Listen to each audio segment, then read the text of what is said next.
नमस्कार मित्रांनो, अवदसा ह्या कथेचा हा दुसरा आणि अंतिम भाग आहे. जर तुम्ही कथेच्या पहिल्या भागाचा व्हिडिओ न बघता थेट या व्हिडिओवर आला असाल तर हा व्हिडिओ पाहण्याआधी कथेच्या पहिल्या भागाचा व्हिडिओ आधी बघावा. ह्या कथेच्या दोन्ही भागांच्या व्हिडिओच्या लिंक्स ह्या कथेच्या दोन्ही व्हिडिओच्या डिस्क्रिप्शनमध्ये देण्यात येतील. कथेच्या दुसऱ्या आणि अंतिम भागाला आता सुरुवात करू.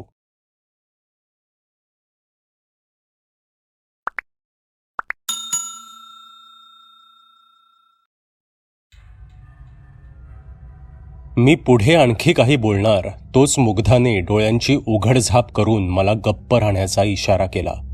आम्ही दोघांनी एकाच वेळी दाराकडे बघितलं. दोन्ही हात कमरेवर ठेवून अवंती दारात उभी होती. आमचं बोलणं तिला आवडलं नसावं. तिचा गोड चेहरा उग्र झाला होता. डोळ्यात आग पेटली होती आणि घशातून नाराजी दर्शवणारी खरखर श्वासागणिक बाहेर पडत होती. आई, हे काय चाललंय? मुग्धा तिच्यावर खेकसली. अवंती मात्र ढिम्मपणे उभी होती. तुला परत आणण्यासाठी मी नको ते केलं. मावशीनं जीव दिला, त्याची परतफेड तू अशी करतेस? मुग्धा बडबडत होती. मुग्धा, शेजारच्या लिमये पतीपत्नीची क्रूर हत्या झाली. त्यांना मारणारी शक्ती अमानवी आहे. हाल हाल करून मारले त्यांना, मी म्हणालो. मुग्धाचे डोळे विस्फारले गेले. ती क्रोधाने अवंतीकडे पाहू लागली. अवंतीच्या डोळ्यात आता पाणी होतं. तिचा रडवेला चेहरा माझ्याने बघवेना. मी पुढे होऊन तिला कडेवर घेतलं. तिचे डोळे पुसत मी म्हणालो, माझं शहाणं बाळते, परत नाही ना असं करणार? तिनं मान डोलावली. चेहऱ्यावर हसू पसरलं. आम्ही दोघेही मुग्धाजवळ गेलो. तीही जरा वेळानं नॉर्मल झाली. तो दिवस हसत खेळत घालवून मी ताण कमी करण्याचा प्रयत्न केला. कितीतरी वेळ अवंती माझ्याजवळ खेळत होती. तिला झोप येऊ लागली तसं तिच्या खोलीत झोपवण्यासाठी मी तिला घेऊन गेलो. मुग्धा स्वयंपाकघर आवरत होती. भांड्यांचा आवाज येत होता. मी अवंतीला बिछाण्यावर टाकलं तसं तिनं माझा हात घट्ट धरला. मला ओढून घेत कानाजवळ ती पुटपुटली, हे तू बरं केलं नाहीस. तिच्या तोंडून निघालेला तो पहिलाच शब्द आणि त्यातही उघड इशारा होता. मी निमूटपणे तिच्या खोलीतून पाय ओढत बाहेर पडलो. मी अंथरुणावर पडलो खरा, पण माझी झोप मात्र उडाली होती. हे माझ्या घरात काय चाललंय? हे सर्व कुठवर चालणार आहे? याचा अंत काय आणि कसा होणार? आईच्या मोहापोटी मुग्धाने तो आघोरी प्रयोग केला. प्राणाचं मोल देऊन माझ्या बायकोनं अवंतीला या जगात आणलं. पण ती सर्वसामान्य आयुष्य जगू शकेल का? सलामीलाच लिमये दाम्पत्याचा बळी गेलाय. पुढे आणखी किती जीवांना अवंतीच्या आयुष्यासाठी खत पाणी म्हणून स्वतःला तुडवून घ्यावं लागणार? किती निर्दोष या आघोरी प्रयोगाच्या फलनिष्पत्तीचे बळी ठरणार? मी फक्त साक्षीदार म्हणून मूक भूमिका बजावणं योग्य आहे का? हे सर्व थांबवण्यासाठी मी काय करू शकतो? एकामागे एक प्रश्नांचे सर्प माझ्या मनाच्या वारुळ्यातून बाहेर येऊन फुतकार टाकत होते. त्या मानसिक थकव्याने मला ग्लानी आली आणि उशीत डोकं खुपसून मी निद्राधीन झालो. मध्यरात्र झाली असावी आणि अचानक मला अस्वस्थ वाटू लागलं. छातीतल्या बरगड्या वाजल्याचा भास मला होत होता. एक तीव्र सणक माझ्या बेंबीपासून गळ्यापर्यंत संथ गतीने जात होती. माझ्या हातापायातील त्राण नाहीसे झाले होते. अर्धांगवायू झाल्यासारखा मी लोळ्या पडलो होतो.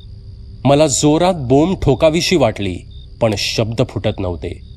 मग मी काही मिनिटं मेल्यासारखाच पडून राहिलो. अंमळ हुशारी आल्यावर मी उठलो. तांब्यातलं पाणी ढसा ढसा प्यायलो. अंग घामानं भिजलं होतं. मी एक सिगरेट काढून शिलगावली. खिडकीजवळ उभा राहून बाहेर बघत मी झुरके घेऊ लागलो. समोरच्या रस्त्यावर स्ट्रीट लाईट खाली दोन सावल्या हलत असलेल्या मला दिसल्या. मी बुबुळं ताणत त्यांना ओळखण्याचा प्रयत्न केला. होय, तेच होते. मी त्यांना विसरू शकत नव्हतो. त्याच दिवशीचे कपडे दोघांच्याही अंगावर होते. इतक्या रात्री लिमये पती पत्नी स्ट्रीट लाईट खाली उभे राहून मला का खुणावतायत या विचारात मी इतका गुंतलो की काही दिवसांपूर्वी दोघांचे मृतदेह पाहिल्याचंही माझ्या लक्षात राहिलं नाही. मी दार उघडून धावतच रस्त्यावर गेलो. लिमयनचं बोट आता समोरच्या एका घराकडे वळालं होतं. मी काही बोलणार तोच दोघांची शरीरं काळोखात विरून गेली. त्यांनी इशारा केलेल्या घराजवळ मी जाऊन पोचलो. पहिल्या खोलीतून अदळापट झाल्याचा आवाज येत होता. कोणीतरी प्रचंड संतापात काहीतरी उचलून आपटत होतं. मध्येच घुसफूस चालल्याची चाहूल लागत होती आणि एका स्त्रीच्या किंचाळण्याचा आवाज मला आला. तिच्या विनवण्यांचा कोणताही परिणाम होत नसल्याचं जाणवत होतं. ते दार मी धाड धाड ठोकलं, पण आतल्या गोंधळात तो आवाज विरला असावा. मीही इरेला पेटलो होतो. दारावरल्या धडका मी सुरूच ठेवल्या.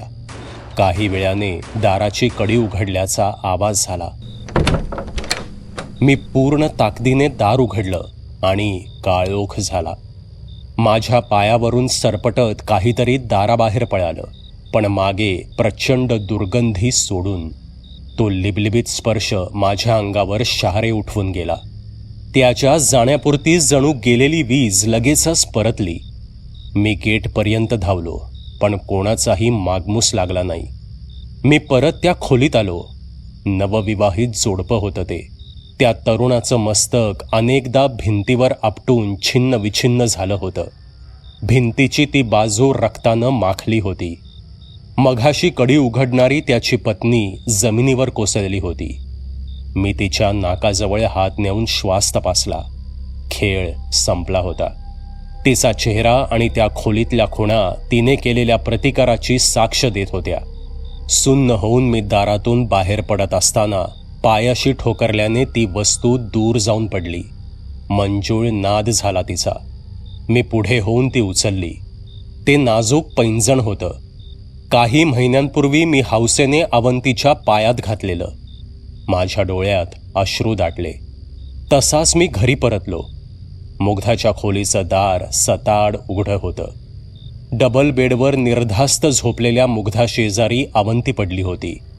तिच्या डाव्या पायातलं पैंजण जागेवर नव्हतं. मी हताशपणे ते पैंजण तिच्या पायाजवळ टाकलं. खांदे पाडून मी हॉलकडे गेलो. हे थांबायला हवं, पण कसं? कोण थांबवणार? अशा विचारांची वावटळ पहाटे कधीतरी थांबली. पहाटे कोणीतरी मला गदा गदा हलवत होतं. त्रासिक चेहरा करून मी पाहिलं तर मुग्धा उभी होती. तिचा चेहरा घामानं भरलेला होता. तिच्या डोळ्यात भीती दाटली होती. केस विखुरले होते. काका, उठा. आपल्या कॉलनीतले ते 2. ती तुटक तुटक बोलत होती. मी उठून बसलो. हलक्या आवाजात मी म्हणालो, माहीत आहे, मी रात्रीच त्यांचा अंत पाहिलाय. म्हणजे त्यांनाही? मुग्धा म्हणाली. तिच्या आवाजाला कंप सुटला होता. हो, तुझी शंका खरी आहे. तिथे मला अवंतीच्या पायातलं पैंजण सापडलंय. मीच ते परत आणून टाकलं, मी थंड स्वरात म्हणालो. ती मात्र पांढरी फटक पडली. त्या सुरात ती म्हणाली, आता काय करायचं? हे भलतंच काही घडतंय. ते तू बघ.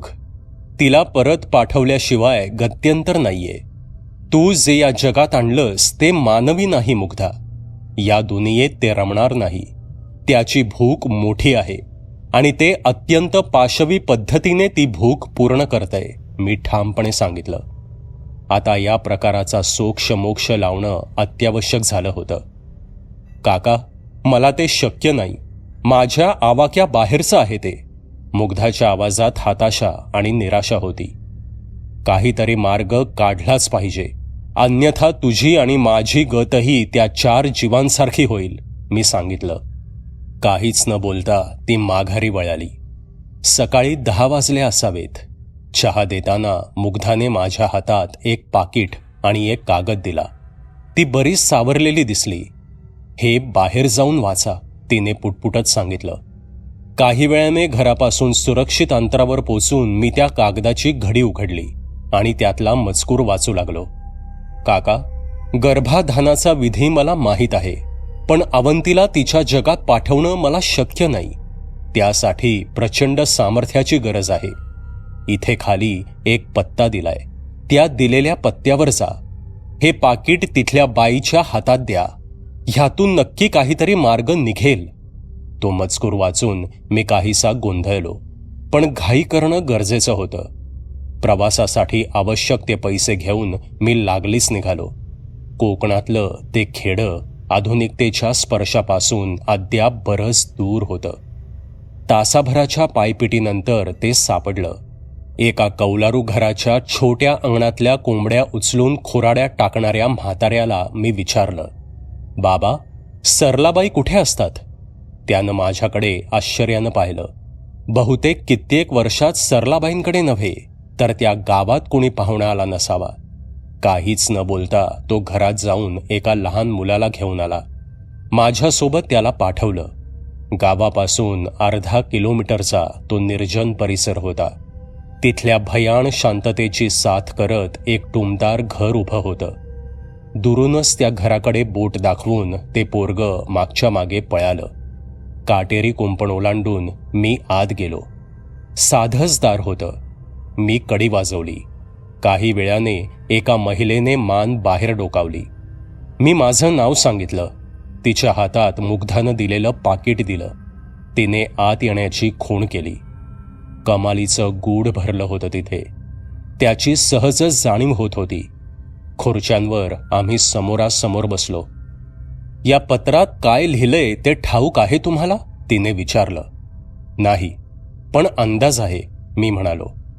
ठीक आहे, तुम्ही रात्री 12ला या घरापासून काही अंतरावर उभे राहा. तिथेच आपण भेटू. तिचा स्वर कमालीचा वृक्ष होता. तुम्ही? मी विचारलं. हो, तुमचा अंदाज योग्य आहे. मी मुग्धाच्या हॉस्टेलला रेक्टर होते. तिनं मला काही विधी करताना पाहिलं. मलाही शिकवा म्हणून मागे लागली. आई वेगळी पोर म्हणून जगताना तिला अनेक व्यवधानं येतील तेव्हा तिच्या उपयोगी पडाव्यात म्हणून मी तिला काही विद्या शिकवल्या. पोरगी मात्र चालाक, झपाट्यानं आणि मन लावून शिकली. पण त्याचा असा उपयोग करून संकट ओढावून घेतलंय तिनं, सरलाबाईंनी सांगितलं. पण निराकरण होईल ना या व्यथेचं? मी आधीरतेने विचारलं. प्रयत्न करणं आपल्या हाती, बाकी सर्व प्रारब्ध, त्या हसून बोलल्या. माझा त्यांच्यावरील विश्वास दृढ झाला.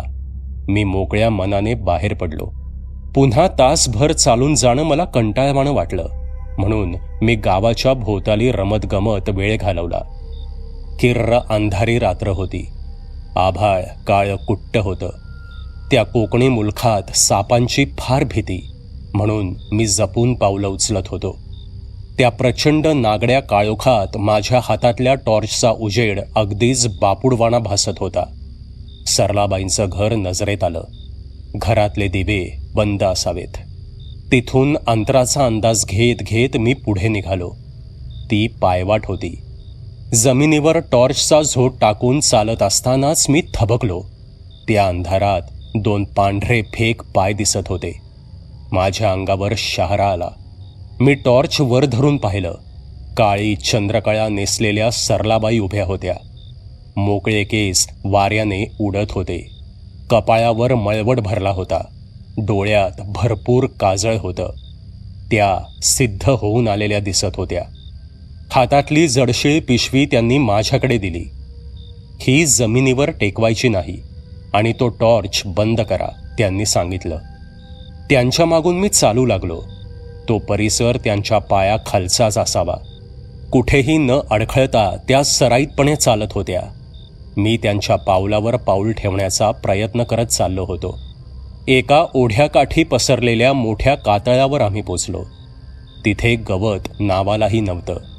सरलाबाईंनी खूण करताच मी बसलो.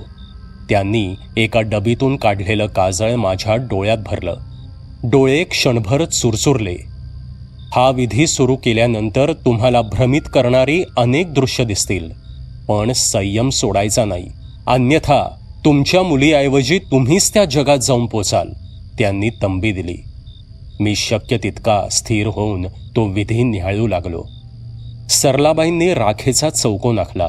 त्यावर सप्तधान्याची रास रचली. कणकेचे 2 दिवे पेटवले. त्यांच्या मधोमध कणकेपासून तयार केलेली मोठी आकृती ठेवली. मी निरखून पाहिलं. तो गर्भाशयाचा आकार होता. हळदी कुंकवाने सरलाबाईंनी त्या गर्भाशयाची पूजा केली. सोबत आणलेलं चिकट द्रव त्यात ओतलं. त्याचा एक पातळ पडदा तयार झाला. तिथलं वातावरण हळूहळू बदलू लागलं होतं. डोळ्यातल्या काजळामुळे असावं कदाचित, मी काळोखातही स्पष्ट बघू शकत होतो. अनेक अमानवी आकार आमच्या भोवती फिरत होते. मोकळे सोडलेले सरलाबाईंचे केस आता पिंजारले गेले होते. मूळचेच मोठे डोळे काजळ घातल्याने आणखी मोठे दिसत होते. काही क्षण डोळे बंद करून कसलं तरी स्मरण केल्यावर त्या विकट हसल्या. बस, मंत्रोच्चार सुरू झाले. दोन्ही हात हवेत फिरवत त्या आवाहन करत होत्या. त्याबरोबर अनेक धुसर वलये त्यांच्या भोवती घिरट्या घालू लागली होती. मध्येच थांबून त्या ओरडत होत्या, तू कशाला आलीस? निघ, तुझी गरज नाही, तुला मी बोलवलेलं नाही. नैराश्याने ते आत्मे माझ्याकडे दृष्टी टाकत निघून जात होते. काही वेळ लोटला आणि एक ओळखीचा चेहरा साकारू लागला. तीच ठेवण, तेच ओठ. ही तर माझी बायको होती. पण हे काय? प्रचंड क्रोधाने ती माझ्याकडे बघत होती. मी काही बोलणार तोच सरलाबाईंचा अंगठा माझ्या कपाळावर टेकला गेला. आवेगाने किंचाळत बायको हवेत विरली. मग पुढे गणतीच नाही. लिमय पतिपत्नी, ते नवविवाहित जोडपं यांचे चेहरेही प्रकट झाले आणि मला तळतळाट दिल्यासारखे करून निघून गेले. काही वेळाने हवं ते घडलं. अवंतीचा चेहरा दिसू लागला. किती गोड पोरगी, पण तिच्या चेहऱ्यामागे एक अमानवी चेहरा सुद्धा होता. तो पुन्हा पुन्हा तिला झाकोळत होता.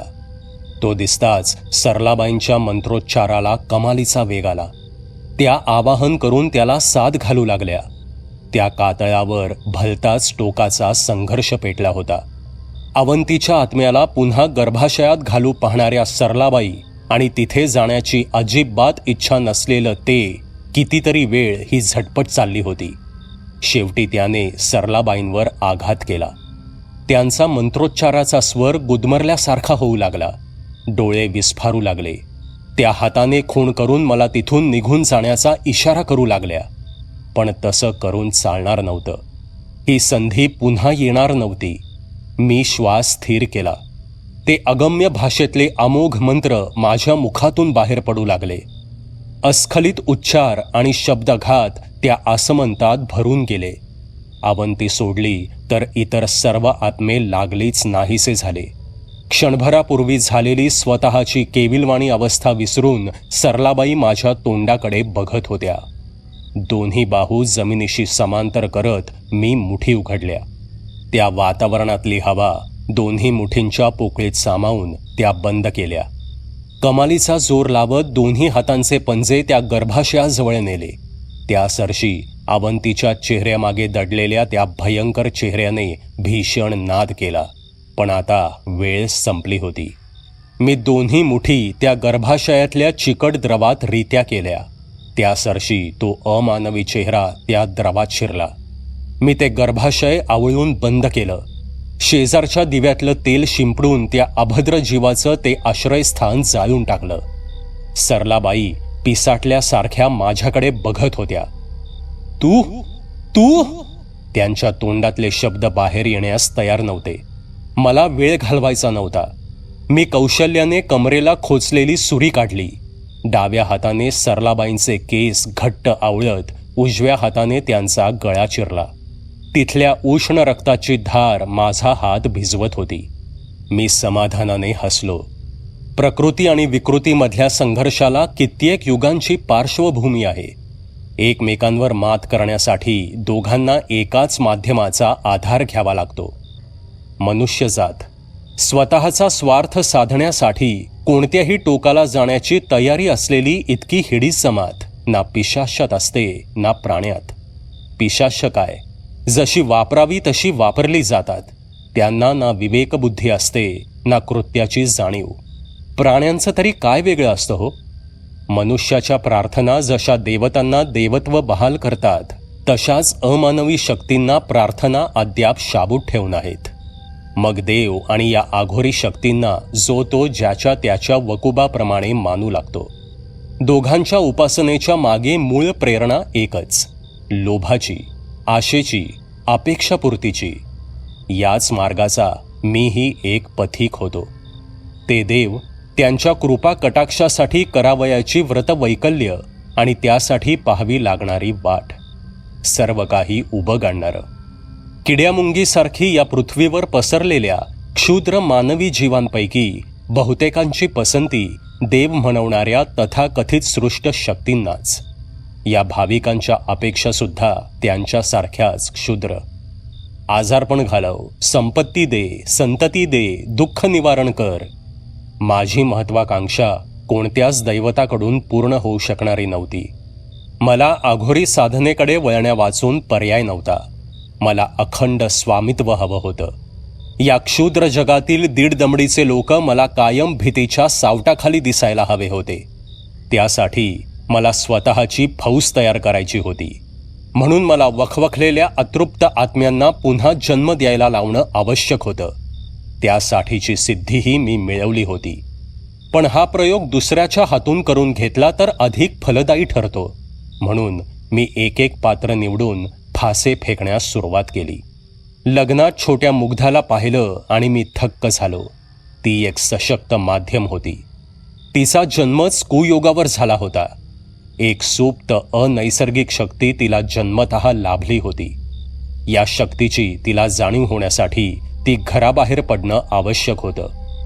तिची अवदसा म्हणून झालेली संभावना मला चांगलीच उपयोगात आली. सरलाबाईंच्या आघोरी विद्येचा स्पर्श तिला झाला. आता मला डाव टाकणं आवश्यक होतं. तिच्या मनात माझ्या घरी येण्याची इच्छा मी तंत्राद्वारे प्रबल केली. आईविना वाढलेल्या मुग्धाला अनेकदा स्वप्नात आईची प्रतिमा दाखवून भावनिक केलं. माझी भोळी बायको मुग्धाच्या आईला या जगात जन्म घेऊ देण्यासाठी जीवाचं मोल द्यायला तयार झाली. ती जगूनही उपयोग नव्हता. माझ्या प्रयोगाआड ती आली असती. त्यामुळे 7व्या महिन्यापासून मारणतंत्राचा वापर करून मी तिला तीळ तीळ संपवू लागलो. अवंतीच्या जन्मासोबतच तिचं काम संपलं. तसा तिचा अडथळाही मी दूर केला. मुक्ती लाथाडून पुन्हा जन्म घेण्याची आस असलेल्या अमानवी जीवांना आकृष्ट करण्याची मुग्धाची हातोडी बिनतोड असल्याचं सिद्ध झालं आणि माझ्या कुटील योजनेचं पुढचं पाऊल मी टाकलं. अवंती एक अनैसर्गिक प्रक्रियेतून जन्माला आलेलं बाळ. तिची संहार क्षमता प्रचंड होती. तिची चाचणी घ्यावी म्हणून मी सिद्ध केलेलं पिशाच तिच्यात प्रवेशलं. नसता चोंबडेपणा करणाऱ्या लिमयेंना पहिलं लक्ष केलं. त्या रात्री अवंतीतल्या त्या पिशाच्याने अमानवी ताकद लावून लिमयेंची मान पिरगाळली. तेव्हा मी दारात उभे राहून तो तमाशा बघत होतो. मला पाहून थक्क झालेल्या लिमयेबाई धक्क्यानेच गेल्या. वाह, काय सुंदर दृश्य होतं ते. माझ्या इशाऱ्यावर ते पिशाच्य त्या खोलीत धुमाकूळ घालत होतं. असली कितीतरी पिशाच्य मी मंत्राच्या सामर्थ्यावर खेळवणार होतो. पण तो अंदाज चुकलाच म्हणायचा. त्या दिवशी ते नवविवाहित दाम्पत्य माझं लक्ष कधीच नव्हतं. अवंतीच्या शरीरातलं ते पिशाच्य माझ्या नियंत्रणाबाहेर गेलं. ते दाखवून मला खिजवण्यासाठी लिमये त्या रात्री घराबाहेर उभे होते. खरंच तो माझा सपशेल पराभव होता. कुठल्याही आदेशाशिवाय अवंतीने त्या पतीपत्नीला संपवलं. मी मुळापासून हादरलो. तिच्यावरचं माझं नियंत्रण घालवलं कुणी? उद्या अवंतीस माझ्या जीवावर उठली तर काय? मुग्धा, होय मुग्धाच. तिच्याशिवाय कोणी हे करणं शक्य नव्हतं. म्हणजेच तिला माझा संशय आला नव्हता, पण त्याची खातरजमा करणं तिच्या आवाक्याबाहेरचं होतं. मूर्ख पोरगी.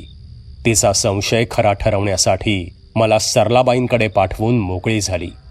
कोणाच्याही मेंदूतल्या विचारांवर हुकूमत गाजवण्याची क्षमता असलेला मी तिच्या पाकिटबंद पत्रातला मजकूर वाचू शकणार नाही असं वाटलं तरी कसं तिला?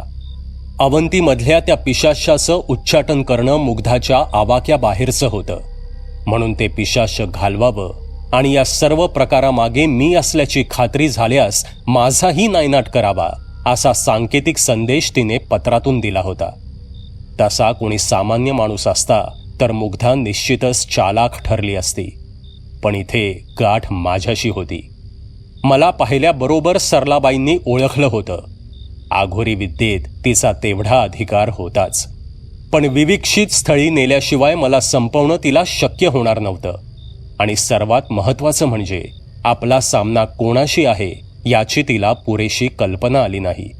ते पिशाच्य पुन्हा गर्भाशयात पाठवण्यापूर्वी तिने माझ्यावर ते सोडलं, पण माझ्या सामर्थ्याच्या प्रभावाने ते परत फिरलं. त्याला इप्सित स्थळी पाठवल्यानंतर सरलाबाईंना जिवंत ठेवण्याचं प्रयोजन उरलं नव्हतं. माझा खरा चेहरा ओळखणारा अखेरचा चेहरा संपला होता. मी सही सलामत परतलो हे पाहून मुग्धाच्या नजरेत माझं निरपराधी तत्व आपसूक सिद्ध होणार होतं. मग तिला कचाट्यात घेऊन हवी ती कृत्य करून घेणं फार अवघड नव्हतं. सरलाबाईंच्या मृतदेहाची विल्हेवाट लावून मी परत निघालो. सर्व गोष्टी जुळून आल्या होत्या. हा फार उत्तम संकेत होता. माझी सर्व स्वप्न लवकरच पूर्ण होणार होती. प्रवास करताना सर्व घटनाक्रम आठवत असतानाच मी बस स्टँडवर पोचलो. खुशीत शीळ घालतच मी घरी आलो. मुग्धा अवंतीला खेळवत होती. मला पाहून ती चकितच झाली. काही वेळाने तिच्या चेहऱ्यावर हसू फुललं. मी अवंतीला उचलून जवळ घेतलं. तिचे निरागस डोळे, गोंडस चेहरा पुन्हा पुन्हा न्यायला. त्या पिशाच्याच्या गवसणीचा मागमूसही उरला नव्हता. समाधानाची लहर अंगावरून फिरून गेली. तो संपूर्ण दिवस आम्ही खूप आनंदात घालवला. पुढच्या योजनेची खुणगाठ मनाशी बांधत मी पडलो होतो. मध्यरात्र झाली होती. हॉलमध्ये पावलं वाजली. मी डोळे उघडून पाहिलं. मुग्धा येत होती. एवढ्या रात्री हिचं काय काम असावं असा विचार करत असतानाच ती शेजारी येऊन बसली. थरथरत्या स्वरात ती म्हणाली, काका, मला माफ करा, मी तुमच्यावर संशय घेतला. अगं काय झालं? कसला संशय? मी बेमालूम अभिनय केला असावा, कारण आता तिच्या डोळ्यातून अश्रू बाहेर पडत होते.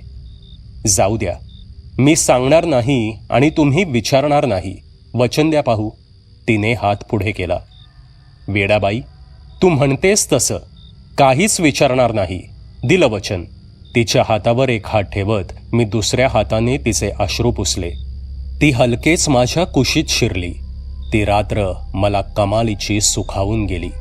शरीराचा कण न कण रिता झाल्यासारखा वाटत होतं. मी जणू ढगांवर तरंगत होतो. पहाटे जाग आली. शेजारी मुग्धा नव्हती. मग मी थोडा वेळ उगाचच पडून राहिलो, रात्रीचे ते धुंद क्षण आठवत. काही वेळाने मी डोळे उघडले. मी उठू लागलो, पण पाय हालायला तयार नव्हते. जणू मनाचं ओझं त्यांना बांधलं होतं. काय झालंय ते पाहण्यासाठी अंगावरील चादर मी बाजूला करू लागलो. हातात जीवच उरला नव्हता. एखाद्या प्रेतासारखा मी पडून होतो. आता मुग्धाला बोलावणं गरजेचं होतं. मुग्धा, मी ओरडण्याचा प्रयत्न केला, पण घशात नुसतीच क्षीण खरखर झाली. मान आणि जीभ एका बाजूला कल्ली. असह्यपणेच्या जाणीवेने डोळ्यातून अश्रू पाझरू लागले. काही मिनिटे गेली असावीत. मी डोळे शक्य तेवढे वर करून बघितलं. मुग्धा उभी होती, अवंतीला कडेवर घेऊन. दोघींच्या चेहऱ्यावर क्रूर हास्य रेंगाळत होतं. अरे रे रे, जाग आली का बाळाला? मुग्धा खवसट सुरात म्हणाली. क्रोधाने माझ्या नाकपुड्या फुलल्या. अरे बापरे, चिडले ग काका. जीवात्मे जन्माला आणण्याचा भारी शौक ना तुम्हाला. आता बसा कुकुल्ल बाळ बनून, असे म्हणत ती खिजवत होती. पण शब्दात संताप भरला होता. डोळ्यात अंगार पेटला होता. आघोरी विद्या शिकलात, पण काही नियम विसरलात तुम्ही. गुरु शिष्यात अदृश्य संकेताचं नातं तयार होतं. सरलाबाईंचा बळी घेतलात तुम्ही. त्यापूर्वीच त्यांनी तुमचं खरं स्वरूप मला कळेल अशी व्यवस्था केली होती.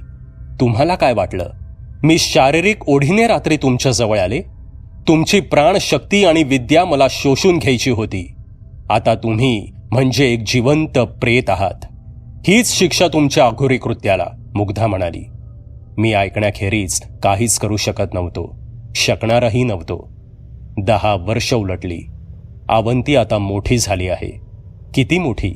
मुग्धाकडून ती विद्या शिकण्या इतकी. मुग्धा अनेक दिवस बाहेर असते. अरिष्ठ निवारणात त्या अवदसेनं बरंच नाव कमवलंय. ती आली की घरात त्या माय लेकींचा धुडकूस सुरू असतो नुसता. मी मात्र त्यांच्या दयेवर जगतोय. कदाचित हीच त्या अवदसांनी दिलेली देणगी असावी. मित्रांनो, ही भयकथा तुम्हाला कशी वाटली ते कॉमेंटमध्ये नक्की सांगा. पुन्हा भेटूयात अशाच एका भयकथेसोबत. धन्यवाद. सबस्क्राईब करा एटी स्टोरी टेलर चॅनलला आणि बेल आयकन दाबून ऑलवर क्लिक करा आमचे व्हिडिओज सगळ्यात आधी बघण्यासाठी.